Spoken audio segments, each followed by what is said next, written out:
Quran surah Ad-Duha, satu surah Qurannya. Quran surah Ad-Duha, satu surah. Kalau ini kita sudah hafal ya. Wad-duha wal-laili idza saja, dan seterusnya ayat. Yang kedua, saya catat saja hadisnya. Ini yang belum kita hafal. Saya catat hadisnya. Nanti kita bahas dan bacakan insyaallah. Dalil tentang keutamaan salat duha. Satu hadis riwayat Muslim dari Abu Dzar, nomor hadis 720. Dua, hadis riwayat Abu Dawud, nomor hadis 1289. Tiga, hadis riwayat At-Tirmidzi, nomor hadis 586. Kalau mau ambil kitabnya, bisa Sahih At-Targhib, Sahih At-Targhib, Syekh Muhammad Nasruddin Al-Albani, juz yang pertama, halaman 164. Ya. Keutamaan salat duha ya.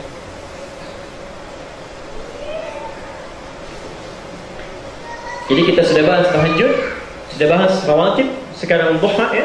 Nanti kita selesaikan isyraq dengan witir ya. Jadi pertemuan selanjutnya tinggal ke salat jenazah ya, insyaallah. Sudah?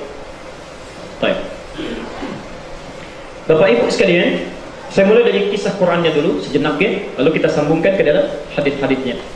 Rasulullah SAW saat turunnya wahyu ya, di awal-awal sampai mulai sering kali turun, satu ketika terputus wahyu, dalam tanda petik, maksudnya nggak turun ya, lama tidak turunnya. Karena lama tidak turun, orang-orang kafir mulai memeluk-meluk.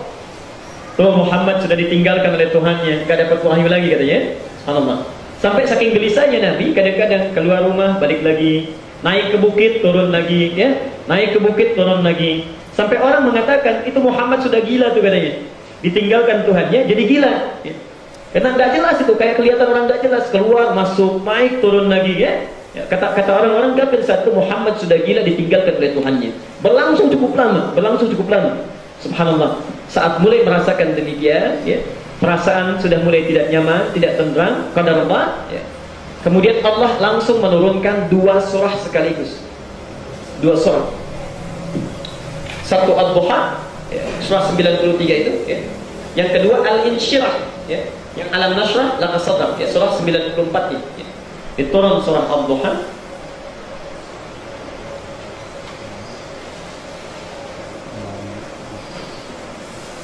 Ya. Yang kedua surah Al-Insyirah. Saya akan bahas yang Ad-Duha saja ya.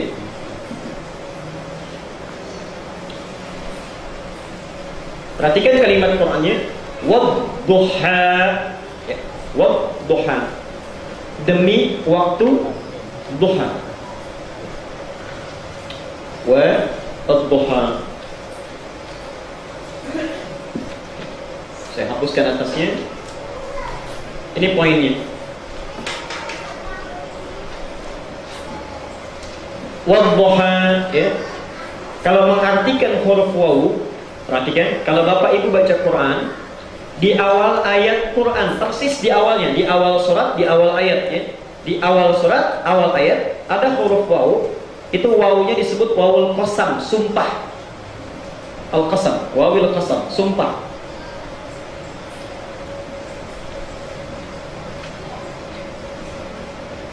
Baik. Maaf, kira-kira kalau saya menyampaikan kalimat, ya, ibu bapak percaya nggak? Relatif. Kalau saya bersumpah percaya nggak? Mungkin naik keyakinannya gitu ya, naik keyakinannya. Karena itu seorang saksi supaya betul-betul bisa dipercaya, dia mesti disumpah ya. Sekarang kalau Allah menyampaikan satu pernyataan, percaya nggak? Yakin tidak? Nah sekarang Allah bukan sekedar menyampaikan, bersumpah. Bersumpah, kurang apa lagi ya? Bersumpah. Saya bersumpah demi waktu duha. Di situ diartikan demi saja gitu kan? demi waktu duha. Cara mengartikan yang terbaik adalah Allah bersumpah demi waktu duha. Artinya ini betul-betul kita mesti yakin, jangan sampai kita ragu. Wal laili idza saja, dua sumpahnya, demi waktu duha dan malam apabila sudah gelap gulita. Wal laili idza saja. Subhanallah. Perhatikan sini ya, saja ini bisa ke atas, bisa ke bawah ya. Bisa ke atas saja, bisa ke bawah. Perhatikan sini.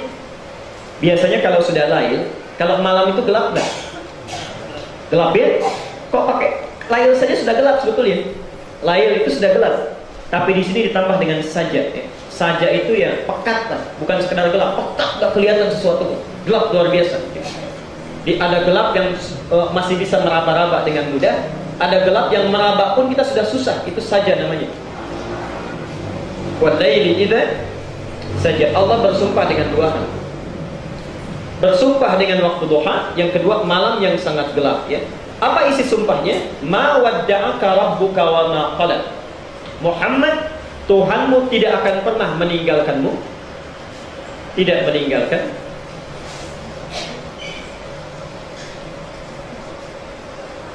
Wa ma qala, apalagi menganggap gila.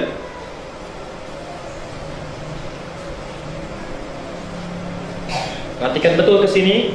Ini agak butuh perhatian ya untuk menerjemahkannya. Orang kafir mencela Rasulullah, menghardik, kemudian menuduh beliau sebagai orang yang ditinggalkan Tuhannya dan berubah menjadi gila. Ditolak remeh oleh Allah. Saya tidak tinggalkan kamu, saya juga tidak menjadikan kamu seperti gila, atau menjadikan kamu orang gila, atau menyebabkan kamu menjadi gila. Tidak. Saya bersumpah, saking Allah ingin menegaskan bahwa benar-benar tidak meninggalkannya. Kamu jangan ragu, sumpah saya tidak tinggalkan kamu.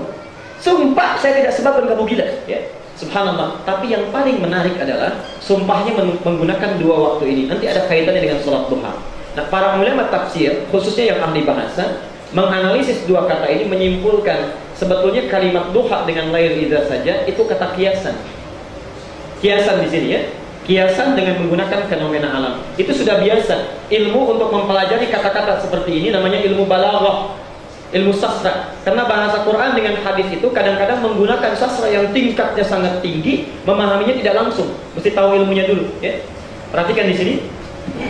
Wadduha. Duha ini asalnya dari kata doha. Doha.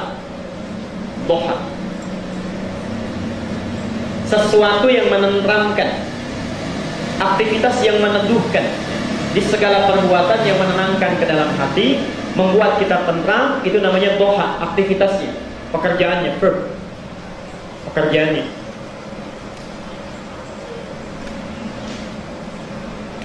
Bapak kalau lagi gajian, tenang hati. Ibu kalau dapat uang belanja, tenang hati.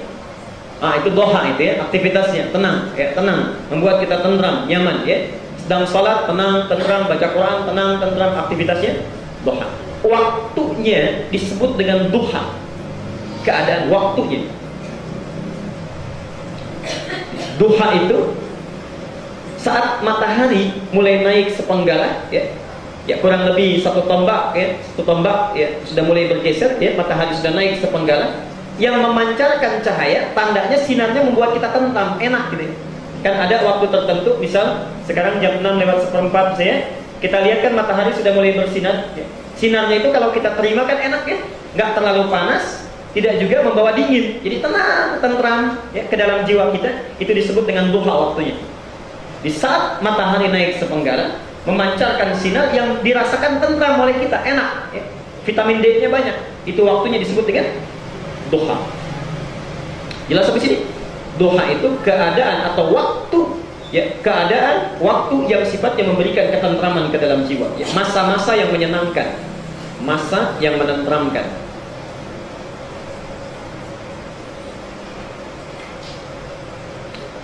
Wal laili idza saja, ini ungkapan yang sangat sangat indah luar biasa. Lail gelap, sajak gelap yang sangat pekat. Mau jalan susah, meraba-raba susah dan sebagainya. Ini ungkapan kegelapan yang sangat pekat. Seakan-akan Allah ingin menyampaikan, Muhammad, sumpah saya katakan, dalam masa-masa yang engkau merasa senang, tentram, nyaman, sedang suka, ataupun engkau sedang duka luar biasa, gelap luar biasa, saya tidak akan tinggalkan engkau. Dalam bahasa singkatnya, saya tidak akan pernah meninggalkanmu dalam suka ataupun duka. Hadir bersamamu. Jelas sampai sini? Baik. Apa buktinya? Dikuatkan oleh Allah buktinya. Perhatikan. Ma wadda'aka rabbuka wa ma qala. Kalaupun engkau sekarang sedang sedih, jangan khawatir. Sebetulnya saya tidak tinggalkan engkau. Saya akan sediakan lagi yang lebih baik di akhirat nanti untuk menghibur kesedihanmu sekarang. Walal akhiratu khairul laka minal ula wala sawfa yu'tika rabbuka fatarda. Bukan hanya dengan itu, dengan kesabaranmu sekarang, di akhirat saya berikan sesuatu apapun sampai engkau puas. Sampai engkau puas. Kalau engkau tidak percaya dengan itu. Nah, apa di antara buktinya? Perhatikan. Alam yajidka yatiman fa'awa. Bukankah engkau dulu yatim? Kamu tidak percaya kalau saya tidak meninggalkanmu. Dulu kamu yatim. Fa'awa, begitu lahir, kami hadirkan pamanmu, kami hadirkan kakekmu, kami hadirkan kerabatmu. Bukankah dengan itu ada perawat di sekitarmu? Saya yang hadirkan itu. Wa wajadaka dhalan fahada. Bukankah saat engkau mencari-cari, bingung kenapa umat di sekitarku kok perilakunya jelek, minum minuman keras dan sebagainya, engkau diberi taufik untuk mendapatkan wahyu di Gua Hira. Wa wajadaka 'ailan fa'aghna. Bukankah engkau saat berjuang sendirian, tidak ada penopang, dinikahkan dengan Khadijah, dicukupkan rezekimu dan sebagainya? Perlu bukti apa lagi? Jadi Allah menghibur Rasulullah, tidak mungkin Muhammad itu ditinggalkan oleh Allah dalam suka ataupun dalam dukanya. Rasul sudah tidak ada, tapi petunjuknya masih ada. Dan ini yang disampaikan oleh Nabi, berpegang teguh kepada Al-Quran dan Sunnah Rasulullah SAW. Perhatikan. Taraktu ma in tamassaktu lan tadillu abada kitaballahi wa sunnata rasulih. Saya sudah tinggalkan satu pusaka warisan. Kalau kalian berpegang teguh kepadanya, tidak akan pernah tersesat, sulit dalam menjalani kehidupan. Kitabullah, tuntunannya masih ada. Yang mengalami Rasulullah asbabun nuzulnya, tapi petunjuknya berlaku umum bagi setiap manusia. Berlaku umum. Dalam kaidah asbabun nuzul disebutkan al-ibratu bi umumil lafzi. Hikmah itu hukum diambil karena keumuman bahasanya, bukan karena sebabnya yang khusus. Kecuali kalau ayat itu mengkhususkan hukumnya pada Nabi, maka tidak berlaku umum. Contoh, Nabi istrinya lebih daripada 4, itu hukum khusus bagi Nabi. Jangan kita pahami umum, oh kalau begitu hukumnya umum dong, lafadznya saja yang khusus. Tidak begitu, Itulah diantara kekeliruan orang Syiah. Syiah itu subhanallah mengartikannya masna wa thulatsa wa ruba' itu An-Nisa ayat ke-3 masna wa thulatsa wa ruba'. Wa-nya itu tambah. Jadi boleh menikah itu 2 tambah 3 tambah 4, jadi minimal 9. Bahkan ada Syiah gulat itu yang terlampau batas, Dia mengartikan bukan tambah wa-nya, tapi wa itu bermakna dorbun, kali katanya. Kali. Diboleh 2 kali 3, 6, 6 kali 4, 24. Jadi boleh minimal 24 di dalam menikah. Subhanallah. Rasul aja nggak nyampe segitu. Masa Anda mau kelebihan seperti itu Terlalu soleh ini dalam tanda petik, Karena itu jadi berantakan amalannya. Di sini. Jadi poin pertama, siapapun yang sedang mengalami keresahan dalam hidupnya, sedang suka, kadang-kadang kita lupa, maaf, harta nggak ada, rajin ke masjid. Begitu ada harta, jadi berpulang ke masjidnya. Dulu nggak ada motor, jalannya ke masjid, rajin. Sejak ada motor, jalan-jalan dulu, agak terlambat sedikit. Naik mobil, sudah mulai malas karena di masjid nggak ada tempat parkirnya, macam-macam. Sudah mulai banyak ini, godaannya sudah ada, mulai lupa. Apalagi saat susah luar biasa. Kadang-kadang kalau nggak dekat dengan Allah itu pesimis, tidak wajar, frustasi, ada yang bunuh diri. Muncul ayat, kalau kita dekat dengan Allah Subhanahu wa taala, baik dalam keadaan suka apalagi sedang duka, itu pasti dijaga oleh Allah, tidak akan ditinggalkan. Tidak akan membuat frustasi kolak sehingga menjadi seperti orang gila, Bisnis sedang sukses tiba-tiba bangkrut luar biasa, wah stres. Subhanallah, dari situ tidak wajar, fisiknya berubah, gak mau makan dan sebagainya. Subhanallah, semua keadaan kita suka dan duka, kalau dekat dengan Allah pasti akan dijaga. Sedang susah, senang aja. Sedang bahagia pun tenang juga. Di saat bahagia tidak terlalu larut dalam kebahagiaan sehingga lupa diri, ya. Sedang duka pun tidak akan jauh dari Allah sehingga frustasi, ya. Sehingga frustasi. Pernah dengar kisah seorang tabi'in? Seorang tabi'in yang sedang makan, saya sudah ceritakan di sini. Sedang makan di salah satu gurun, ya, tiba-tiba dapat informasi anaknya meninggal ditusuk orang. Pernah dengar kisahnya? Ya. Di tabi'in sedang makan di satu tenda, seorang tabi'in, tiba-tiba tetangganya datang menyampaikan, anakmu dibunuh ditusuk orang, katanya. Indabnaka maqtulun, anakmu dibunuh ditusuk orang. Orang ini sedang makan. Dia cuma diam, kemudian mengucapkan inna lillahi wa inna ilaihi raji'un. Udah itu makan lagi. Orang ini kaget, ya. Indabnaka maqtulun, anak kamu itu meninggal dibunuh orang. Dia diam lagi, dia ucapkan inna lillahi wa inna ilaihi raji'un. Makan lagi. Subhanallah. Saya ingin lukiskan dulu saja, ya. Kalau bapak ini jadi orang yang mengingatkan, lihat orang seperti itu, bagaimana gambarannya tuh? Dikasih tahu anaknya meninggal, masih enak aja makan gitu, ya. Kira-kira bagaimana tuh perasaan kita? Atau kita balik tuh, kita sedang makan enak-enaknya, ya. Misalnya di Raja Sunda itu di depan lagi enak-enaknya, dikasih tahu, jangan meninggal lah, anak bapak kecelakaan. Apa yang dilakukan itu? Subhanallah, berhenti makan, bayar pun lupa, gitu kan, macam-macam itu, langsung kita pergi.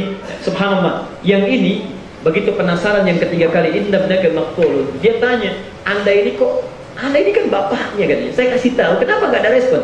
Perhatikan, bukankah Allah hanya memerintahkan, idza asabatkum musibah qalu inna lillahi wa inna ilaihi raji'un. Saya sudah lakukan itu. Allah cuma perintahkan kalau dengar ada musibah, ada yang meninggal, cuma katakan inna lillahi wa inna ilaihi raji'un. Sekarang di depan saya, Allah sedang memberikan rezeki. Sedang memberikan rezeki makanannya, saya makan dulu. Sebab saya makan dengan gak makan pun tetap tidak akan menghidupkan dia lagi, ya. Jadi biarkan saya menikmati rezeki yang diberikan Allah ini dulu. Saya sudah tunaikan perintahnya, saya habiskan makanan ini. Selesai makan jangan takut, saya akan mulai rawat jenazahnya, saya layakkan dia, ya, perhatikan dia dengan baik, saya doakan sebagai anak saya. Tapi tinggalkan saya untuk menyelesaikan rezeki yang Allah berikan dulu. Dalam keadaan musibah yang sangat luar biasa pun orang yang dekat dengan Allah tenang. Karena itu ketenangan lebih penting. Nah, sekarang orang bertanya, bagaimana cara membuat kita lebih dekat dengan Allah sehingga dari kecil dijaga, dewasa dijaga, diberikan ketenangan. Di antara caranya, muncullah di antaranya syariat tambahan dari solat-solat yang biasa itu, dikenal dengan solat.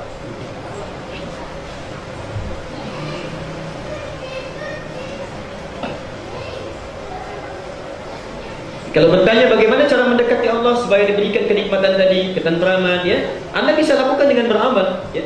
Mau salat, mau puasa, mau zakat, mau apapun itu. Tapi ada salah satu ibadah juga yang dia khususkan, bahkan namanya diambil dari sini, ya. Di antaranya apa?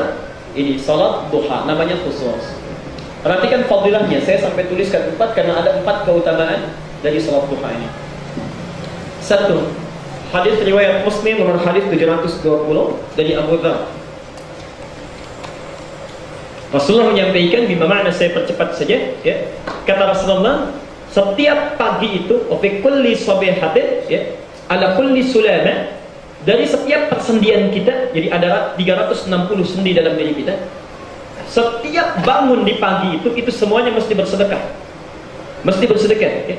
Jadi misalnya sendi-sendi tubuh kita yang 360 itu semua bersedekah, ya. Dan Nabi menyampaikan, wa ala kulli tasbihatin sadaqah, ya. Dengan tasbih, ya, subhanallah, bacaan subhanallah itu sudah mewakili sedekahnya, ya. Wa ala kulli tahmidatin sadaqah, yang bertahmid baca alhamdulillah itu sedekah, ya. Wa ala kulli takbiratin sadaqah, yang bertakbir itu sedekah. Tahlil itu sedekah, ya. Ini sedekah itu jangan diartikan kita dengan uang saja, itu keliru, ya. Keliru. Nanti di sini sudah dipelajari tentang zakat, infak dan sedekah. Belum, selesai salat nanti kita insya Allah pelajari, ya. Kita urutkan saja tingkatannya dari rukun Islam. Jadi bedakan antara zakat, infak, sedekah itu lain, ya. Zakat, infak dan sedekah itu lain, ya. Kalau zakat, kewajiban terkait harta dikeluarkan jumlah tertentu dengan syarat tertentu, ya. Di jumlahnya tertentu, mencapai nisab, syaratnya tertentu, ada haulnya dan sebagainya, ya. Dan dikeluarkan khusus hanya pada 8 golongan yang di At-Taubah ayat ke-60. Kewajiban terkait harta, hukumnya wajib. Kalau infak, kewajiban atau kesunahan, jadi ada yang wajib, ada yang sunnah. Infak itu dibagi 2. Kalau zakat wajib saja, ya. Kalau infak ada wajib, ada sunnah. Misal infak yang wajib, nafkah suami kepada istri, itu infak wajib. Karena itu disebut nafkah. Nafkah itu dari infak, ya. Dari infak, ya. Kependekannya nafkah, ya. Infak suami pada istri itu wajib. Yang sunnah, misal infak anak kepada orang tua, ibu bapak, Gak boleh zakat, gak boleh dizakati. Ibu itu, bapak itu diinfak, ya, infak. Jadi kewajiban atau kesunahan terkait harta benda. Jadi sifatnya mesti benda infak itu. Tidak boleh yang lain. Mesti benda, ya. Misal boleh baju, ya, boleh kemudian uang, macam-macam mesti benda, materi sifatnya. Nah, tapi kalau mau infak, Al-Baqarah 215, Al-Baqarah 215, itu mesti yang paling bagus, jangan yang jelek. Jangan yang jelek, ya. Wa yas'alunaka madza yunfiqun, mereka bertanya kepada Muhammad apa yang diinfakkan. Qul ma anfaqtu min khairin, katakan Muhammad pada orang yang ingin infak, yang mesti diinfakkan itu yang terbagus kualitasnya, baik. Tidak harus baru, tidak harus mewah. Misal saya punya baju nih, ya, saya ingin infakkan pada orang, jangan yang jelek kita infakkan. Bahkan disindir di Al-Baqarah 267 itu, ya, ada orang kata Al-Quran, wala tayammamul khabitha minhu tunfiqun walastum bi'akhidhihi illa an tughmidu fi. Jangan sekali-kali engkau infakkan harta yang sudah jelek, kamu melihatnya saja sudah nggak suka, memicingkan mata. Lalu kita kasih orang, itu nggak bagus itu. Itu bukan infak namanya. Bukan infak namanya. Maaf, kalau bapak ibu punya uang 100.000, 50.000 dua, kan? Yang satu sudah jelek, lecek, gak enak kita lihat, ya. Yang satu lagi masih baru, bagus, diambil dari ATM, ya. Ada orang lewat misalnya butuh, bu, tolong bu, pak, dikasih yang mana? Kasih yang mana? Nah, kalau mau infak kasih yang bagus. Yang jelek kasihkan sana sama swalayan, ya, sama Carrefour, sama apa tuh macam-macam. Kasihkan ke situ. Yang bagus-bagus berikan pada hamba yang membutuhkan. Itu infak namanya, ya. Nah, yang diinfak itu prioritas 5, ya. 5 prioritasnya. 1 pada ibu bapak dulu, ya. Bil walidain wal aqrabin, dan kerabat terdekat. Wal yatama, orang-orang yatim, wal masakin, anak miskin, wa bis sabil. Kemudian ibnu sabil. Itu di lain waktu. Nah, di luar infak dengan zakat ada sedekah. Ini yang sering keliru dalam prosesnya, keliru dalam syaratnya, dan keliru dalam memahaminya. Nanti kita lebih dalam lagi bahas lain waktu. Tapi ingin saya sampaikan, sedekah itu dalam istilah fikih, kullu ma'rufin sedekah. Setiap perbuatan baik itu sedekah. Tidak harus pakai benda, tidak harus pakai materi, uang, tidak. Dan bentuknya tidak hanya uang. Maaf, ini al-ittihan sedang renovasi termim misalnya. Saya nggak ada uang, boleh dengan tenaga, itu sedekah. Nggak ada tenaga, dengan ide, itu sedekah. Dengan doa pun itu sedekah. Nggak bisa memberikan ide, minimal dengan doa itu sudah sedekah. Bahkan senyum pun pada yang baik-baik itu sedekah. Basmatuka li akhika, ya, senyummu kepada saudaramu dalam kebaikan itu sedekah. Subhanallah. Dan dalam hadis riwayat Muslim nomor hadis 720 ini, kita diajarkan untuk sedekah setiap pagi. Sekalipun tidak ada uangnya, ya, tidak ada dengan harta benda, boleh dengan tasbih, ya, dengan tahlil. Tasbih membaca subhanallah diperbanyak, tahlil membaca la ilaha illallah, takbir membaca Allahu akbar, tahmid membaca alhamdulillah, boleh, ya, terbanyak itu. Sekarang orang ingin bertanya, ya Rasulullah, ada nggak caranya yang singkat? Kalau baca itu kan kayaknya terlalu panjang, batasannya nggak ada, waktunya tidak jelas, kapan saja. Ada nggak cara yang singkat? Kata Nabi, perhatikan ujung hadisnya, dan cukup menunaikan 2 rakaat di waktu tercukupi semuanya itu. Jadi keutamaan salat duha yang pertama itu bisa mengganti sedekah yang utama. Bisa menggantikan atau senilai dengan sedekah yang paling utama. Senilai dengan sedekah yang paling utama. Jadi orang yang tidak bertasbih pun bertahmid, bertakbir misalnya dalam paginya sampai dengan siangnya, bukan setelah salat, ya. Setelah salat kan kita membaca tasbih, ya, subhanallah, ya, tahmid alhamdulillah, takbir Allahu akbar. Bukan itu yang dimaksudkan, ya. Dan yang mulai pagi sampai dengan siangnya itu sedekah utama itu, sedekah utama. Kita nggak bisa mengerjakan. Itu bisa diganti dengan 2 rakaat saja salat duha. 2 rakaat duha. Jadi subhanallah. Apa hubungan dengan surah Ad-Duha tadi? Perhatikan sini, ya. Subhanallah. Saya telah terangkan pertemuan yang lalu, hikmahnya zikir itu menjadikan kita ingat dengan Allah. Ini saat antum diminta sedekah dengan bacaan-bacaan zikir tadi, sebetulnya tujuannya bukan memperbanyak bacaan, bukan. Dengan membaca itu semakin dekat kita dengan Allah. Kenapa dilakukan di waktu pagi? Yuk, saya tulis, ya, tasbih bacaannya subhanallah, tahmid bacaannya alhamdulillah, takbir bacaannya Allahu akbar, tahlil bacaannya la ilaha illallah. Ingat, ya, ada tahlilan, ada tahlil, itu lain, ya. Yang di sini dimaksudkan tahlil. 4 ini. Saya sudah pernah terangkan di pertemuan lalu, jadi saya persingkat saja. Tasbih, kata subhanallah, itu maksudnya menepikan segala sesuatu yang dapat memalingkan kita dari ketaatan kepada Allah. Maksudnya menduakan Allah dengan aktivitas. Tasbih subhanallah. Bisa, maaf sebelumnya ya, kita sedang bekerja, tiba-tiba ada panggilan Allahu Akbar, salat ya. Kita teruskan misalnya pekerjaan kita, nantilah baru azan. Itu belum subhanallah. Orang subhanallah itu ketika dengan azan bisa dia simpan, dia tunda. Allahu Akbar, subhanallah, tiba panggilan Allah. Subhanallah, dia simpan pekerjaannya. Pergi ke masjid, dia tunaikan salat, itu subhanallah. Ibu sedang belanja, Allahu Akbar, saya kan, walaupun sedang nawar itu, ya.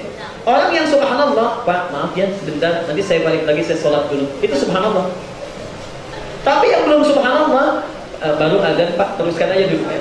Bahkan subhanallah, ya, bahkan itu orang yang nawarkannya, udah nawarkan, Bu, barangkali mau sholat dulu, sholat bisa nanti Pak, nomor 2, belanja nomor 1, ya. Itu belum subhanallah, itu sudah parah itu penyakitnya, ya. Orang yang subhanallah dia tepikan itu, dia tepikan. Karena dekat dengan Allah, dia selalu ingin dekat dengan Allah. Begitu ada panggilan, dia kejar. Tahmid, alhamdulillah. Dia mensyukuri segala yang Allah berikan, mensyukuri ya. Jadi orang ini selalu, kalau orang alhamdulillah itu selalu positif. Gak ada pun masih alhamdulillah. Gak pegang apapun masih alhamdulillah. Dan gak ada motif-motif lain dan kalimat yang menyertai untuk bisa menepikan makna alhamdulillahnya.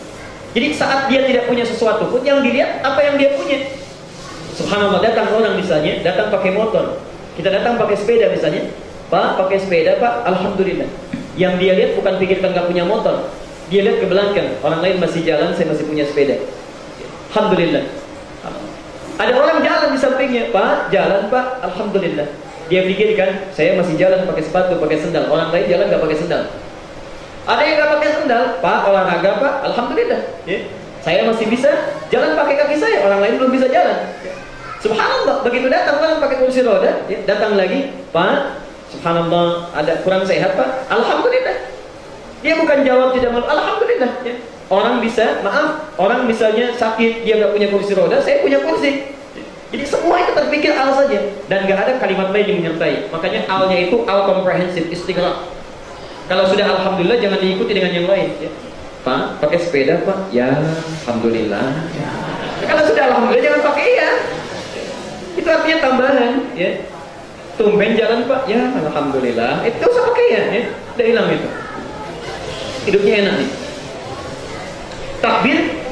Jadi kalau orang sudah dekat dengan Allah, segala diberikan kenikmatan, tidak ada yang lebih agung dibandingkan Allah. Tidak ada yang lebih agung dibandingkan Allah. Karena itulah kalaupun dia meninggal sudah dekat dengan Allah, la ilaha illallahnya sudah masuk. Karena itu orang yang baca 4 ini menjadi lebih dekat dengan Allah, dijaga oleh Allah supaya dalam aktivitasnya itu selalu dekat dengan Allah. Ada yang menyimpang, luruskan lagi, subhanallah. Diberikan ketenangan, begitu dapat nikmat langsung dia syukuri, ya. Diagungkan oleh Allah, menganggap makhluk itu kecil, gak ada apa-apanya. Diangkat jadi DKM saya, nanti kita lihat tuh pengurus baru ya. Diangkat DKM, kan rumahnya rumah Allah ini. Jadi rumah Allah itu aturannya aturan Allah, bukan aturan kita. Setiap yang masuk hamba kecil, yang besar cuma Allah. Makanya ketika masuk gitu kan, subhanallah, kita mau sholat kan yang diangkat Allahu Akbar, yang besar Allah, jadi gak ada yang lain. Maaf ya, nanti kita cek itu di sini. Misal, saf sudah penuh nih, sudah penuh ya. Di luar pintu, kedudukan masih beda. Ada Pak Wali Kota misalnya, Pak Wali Kota mau datang nih. Kedudukannya lebih besar beliau dibandingkan kita. Di luar masjid, masuk masjid sama. Jadi kalau orang Allahu Akbar itu, Pak Wali Kota ketinggalan, maaf Pak, Bapak duduk silakan di tempat Bapak datang. Begitu datang terlambat, ya di situ duduknya. Kadang-kadang mohon maaf kita lupa nih, Bapak Ibu sekalian, Pak Wali Kota sudah 5 menit lagi mau datang. Tolong saf terdepan dikosongkan dulu untuk beliau dan tamu yang menyertainya. Itu tidak tepat itu. Itu bukan Allahu Akbar. Jadi dia nggak ada yang takut dengan siapapun kecuali Allah. Tidak takut dengan siapapun kecuali Allah. Dan ciri ahli DKM itu ayatnya, tidak takut kecuali pada Allah. At-Taubah ayat 18 itu. Innama ya'muru masajidallahi man amana billahi wal yaumil akhir wa aqama shalah wa ata zakat wa lam yakhsha illallah. Fa'asa ulaika ayyakunu minal muhtadin. Dia enggak takut apapun kecuali kepada Allah. Ya. Nah, apa hubungan dengan Ad-Duha tadi, Bapak Ibu sekalian? Ini sebetulnya ini latihan untuk mendekatkan kita dengan Allah. Kalau sudah dekat dengan Allah, dijaga oleh Allah. Saat sedang suka, subhanallah, kan? Saat sedang duka pun, alhamdulillah, ya. Subhanallah, gak ada lebih besar kecuali Allahu Akbar. Saat meninggal sudah la ilaha illallah. Ini hikmahnya dikaitkan dengan yang tadi. Kalau nggak bisa melatih ini dalam hidup kita, maka 2 rakaat salat duha. 2 rakaat salat duha. Minta dalam sujud, minta dalam rokoknya, bacakan sunnah nabinya dalam salat duhanya, ya. Jelas sampai sini? Ini keutamaan yang pertama. Saya teruskan dulu, ada waktu masih 10 menit. Subhanallah. Keutamaan yang pertama senilai dengan sedekah yang paling utama. Yang kedua, hadisnya qudsi. Hadis qudsi bahkan, ya, hadis qudsi. Riwayat Abu Dawud nomor hadis 1289. Qala Rasulullah sallallahu alaihi wasallam, Rasulullah sallallahu alaihi wasallam bersabda, qala Allah azza wa jalla, Allah berfirman dalam salah satu hadis qudsi. Perhatikan, man shalla arba'a raka'atin, ya. Siapa yang menunaikan salat duha 4 rakaat.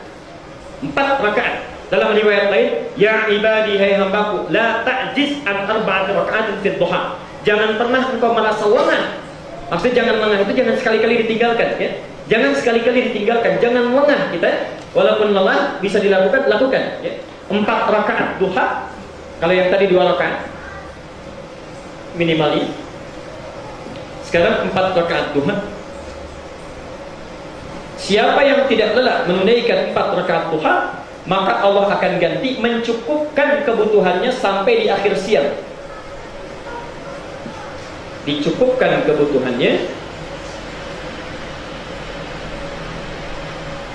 sampai di akhir siang.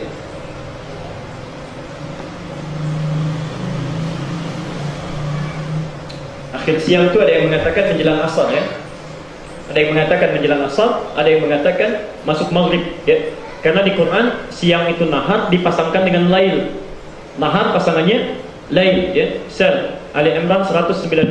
Inna fi khalqis samawati wal ardi wa ikhtilafil laili wan nahar. Karena nahar pasangannya lail, nahar itu dimulai dari fajar sampai dengan mau masuk maghrib. Itu nahar, ya. Maghrib muqaddimatul lail, awal malam. Jadi ini yang lebih tepat ditafsirkan, Allah akan menjaga sampai akhir siang, dicukupkan kebutuhan, maksudnya sampai maghrib. Jadi kalau antum menunaikan 4 rakaat salat duha misalnya, ya, dilakukan karena Allah dengan khusyuk dengan baik, itu kebutuhannya akan dicukupkan sampai maghrib. Apa yang dimaksud mencukupkan kebutuhan ini? Bukan begitu butuh dikasih, bukan begitu cara menerjemahkannya, ya. Walaupun ada tafsiran itu, Bukan misalnya, ya Allah, saya ingin ini dikasih, ingin itu dikasih, bukan itu, ya. Ada yang menafsirkan mencukupkan kebutuhan ini maksudnya, satu,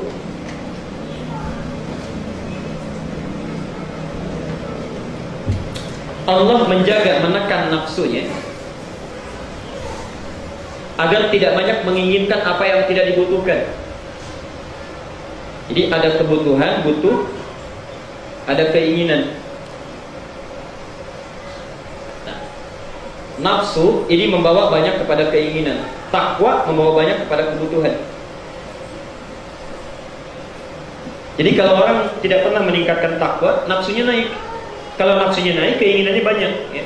Jadi banyak pun yang dimiliki itu dilihat sedikit. Kalaupun banyak sedikit, maaf, 100 miliar sedikit atau banyak. Tapi kalau orang tidak pernah punya takwa, itu dianggapnya sedikit.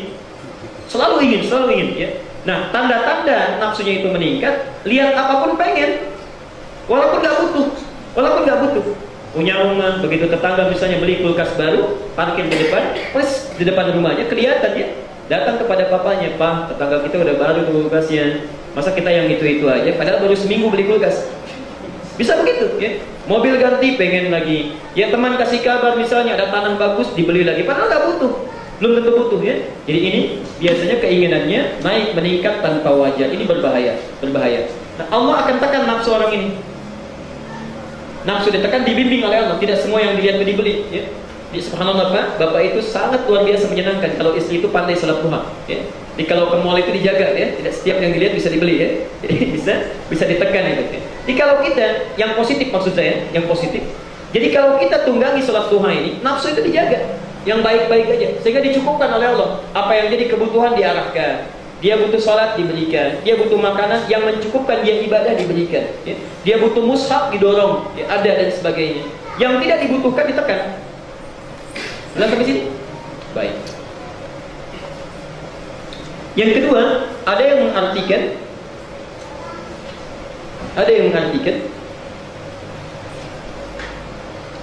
memberikan pahala sebanyak ibadah di siang itu. Sebanyak ibadah di siang itu. Jadi kalau misalnya ada orang sholat, ya, sholat fardu, baca Quran dan sebagainya, dia membutuhkan pahala itu tapi tidak bisa mengerjakannya, maka dicukupkan pahalanya, diberikan. Walaupun dia nggak bisa melakukan itu, ya, walaupun tidak bisa melakukan itu, dia tunggangi duha 4 rakaat. Misal, antum misalnya ingin bepergian, saya mau ke Papua, ya, misal saya mau ke lebih jauh lagi misalnya ya ke Eropa dan sebagainya, kita berangkat siang, kita sholat duha dulu misalnya. Saya nanti nggak bisa sholat sunnah ba'diyah karena di pesawat dan sebagainya. Itu pahala dicukupkan oleh Allah. Sampai kita tiba dicukupkan oleh Allah. Ya. Dan yang ketiga, ada yang mengartikan secara real terkait dengan rizki. Ya. Jadi rizkinya selama di hari itu sampai dengan dia menjelang maghrib itu akan dipenuhi oleh Allah. Rizkinya dimudahkan maksudnya. Ya. Kemudahan rizki. Karena itu seringkali ada yang menunggangi hadis ini dengan mengatakan, kalau ingin mudah rezeki silakan sholat duha. Sholat duha, ya. Pernah dengar perkataan-perkataan seperti itu? Ini menunggangi hadis ini. Cuma kadang-kadang prakteknya keliru. Duhanya memang 4 rakaat, tapi kerjanya nggak ada. Itu nggak dapat juga. Jadi yang dimaksud dengan hadis ini adalah memudahkan cara kita mendapatkannya. Antum sholat duha, lakukan pekerjaannya dengan ikhtiar. Nanti karena dekat dengan Allah, Allah yang memudahkan, dicukupkan kebutuhan kita. Ya. Jadi tapi kalau antum cuma duha nggak mau kerja, itu subhanallah susah datangnya, sulit datangnya. Ya. Baik, saya percepat yang ketiga. Riwayat At-Tirmidzi nomor hadis 586. 586. Duha waktunya kapan? Duha. Jam? 6:30, ada yang bilang 6:30 ya, ada yang bilang 7:30, ada yang bilang jam 7 ya, ada bilang setombak matahari. Baik. Waktu duha itu dibagi 3 bagian. 3 bagian. Awal duha, pertengahan duha, akhir duha. Awal duha, pertengahan duha, akhir duha. Kapan itu awal duha? Ini yang disebutkan di hadis At-Tirmidzi nomor hadis 586, yang nanti akan dinamai juga dengan salat isyraq, syuruk. Ya. Jadi ada yang mengkhususkan namanya, ada yang menyamakan syuruk itu dengan awal duha. Perhatikan. Man shalla fil ghadati. Ya. Siapa yang menunaikan salat subuh dengan berjamaah, ya. Kemudian duduk berzikir kepada Allah sampai tibanya awal duha, bahasa hadisnya. Ibtida'ud duha.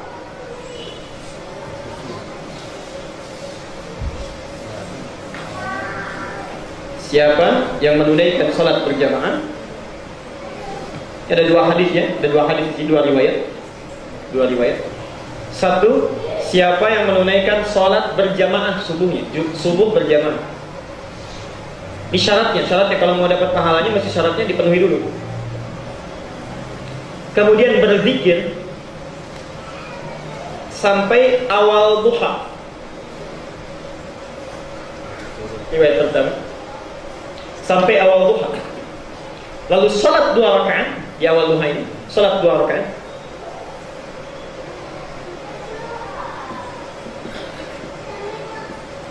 Maka dia akan mendapatkan pahala sebesar haji atau semisal umrah. Ya. Sebesar haji atau semisal umrah. Memang nggak haji, ya, cuma dapat pahala sebesar itu. Ya. Memang tidak umrah, cuma dapat pahala sebesar itu. Ya. Senilai haji atau umrah. Ya. Dan yang paling banyak meriwayatkan ini yang redaksinya umrah. Bahkan kata Rasulullah sempurna 2 kali diulang. Sempurna. Maksudnya kalau ada yang meragukan masa sih, gitu kan? Sempurna itu pasti. Ya. Benar pasti. Jadi yang ketiga keutamaannya, orang yang menunaikan duha tapi di awal waktunya, bukan di pertengahan, bukan di akhir.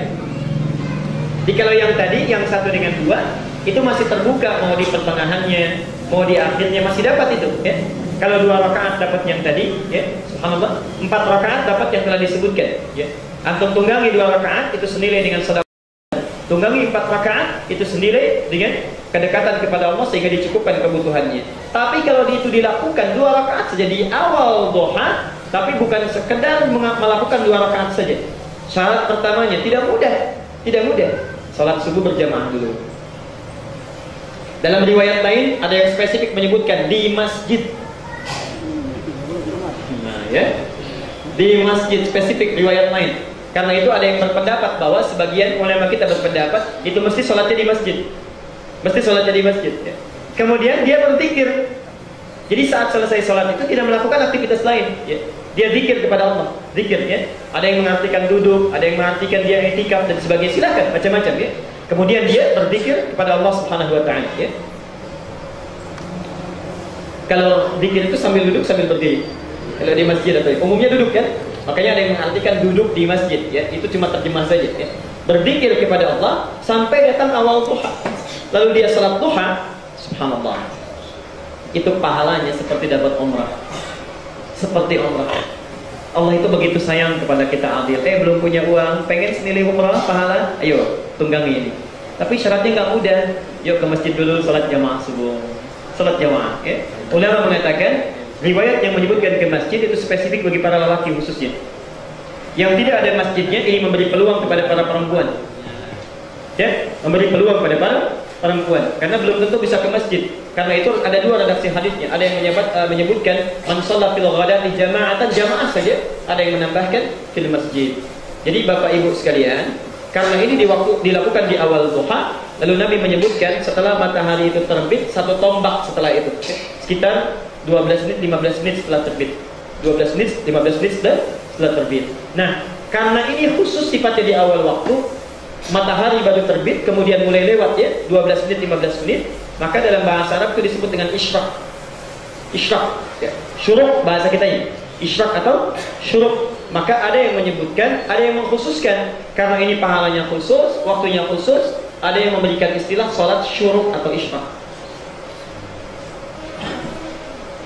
Ada pendapat kedua menyebutkan ini sebetulnya salat duha juga. Cuma duhanya dilakukan di awal waktu. Jelas ya?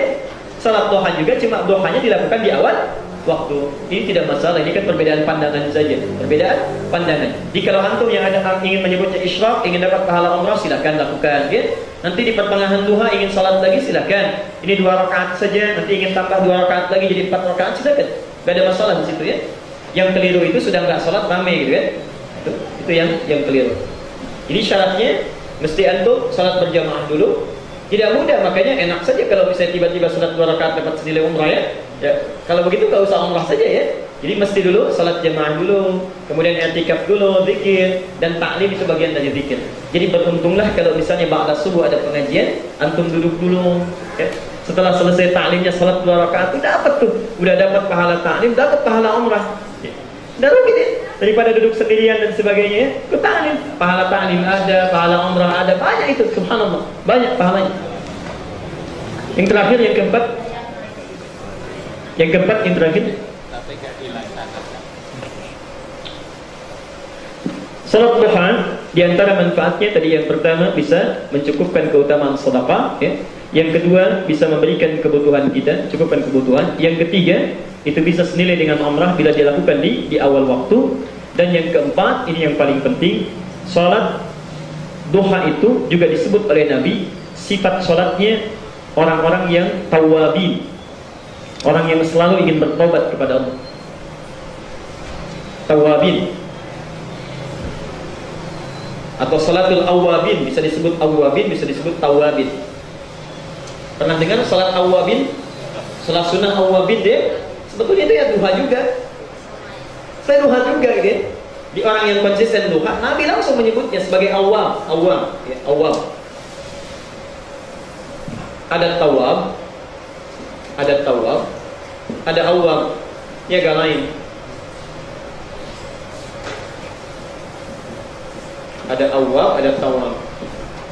Ada tawabin, innallaha yuhibbut tawabin wa yuhibbul mutatahhirin ya. Baik di Al-Baqarah 223 itu kan. Atau doa setelah wudu, syahadu an la ilaha illallah, syahadu anna Muhammad Rasulullah, Allahumma ij'alni minat awabin, bukan awabin ya. Subhanallah. Tapi kalau nabi-nabi awab, ni'mal abdu innahu awab ya, awab. Baik, perhatikan. ini ta, ini waw. Duluan mana? Maaf, ta, ini hamzah. Duluan mana dalam urutan huruf bahasa Arab? Hamzah dulu, a atau ta?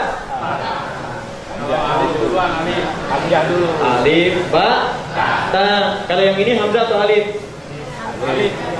Alif. Apa bedanya alif dengan hamzah? Beda. Alif kan terakhir, hamzah kan terakhir.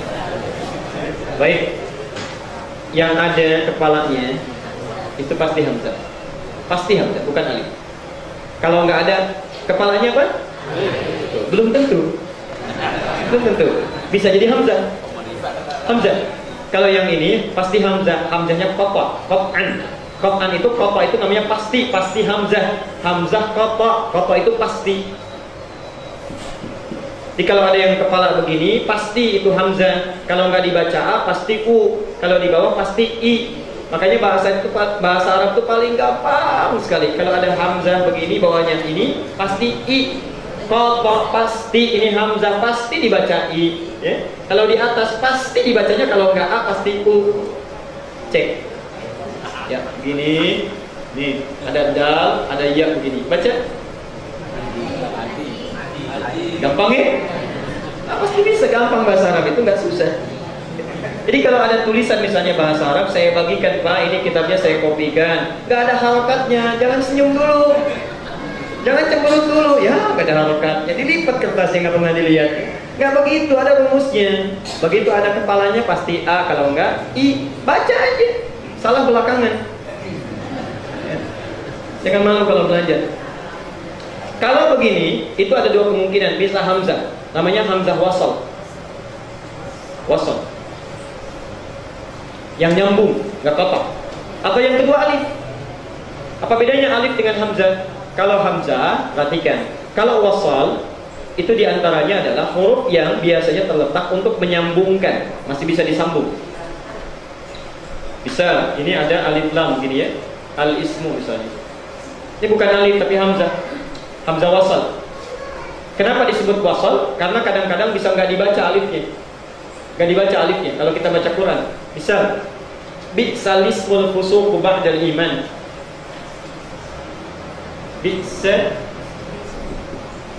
Bi'salis ini yang nggak dibaca. Karena sifatnya wasal, bisa nggak dibaca hamzahnya, maka tidak diberikan kepala dan dibaca langsung, tidak kedengaran hamzahnya. Kalau alif itu huruf yang dimasukkan pada satu kalimat untuk memperpanjang bacaan, supaya panjang bacaannya. Biasanya ada ke atas hurufnya. Contoh, baca fa, ta, kemudian ha. Ayo baca. Baca apa? Fatah. Apa baca aja, betul itu bacanya ya. Fatah. Sekarang saya fa-nya tambah alif begini. Sudah bagus bacanya. Betul. Betul depannya, sininya salah. Fatih, kan? Fatih.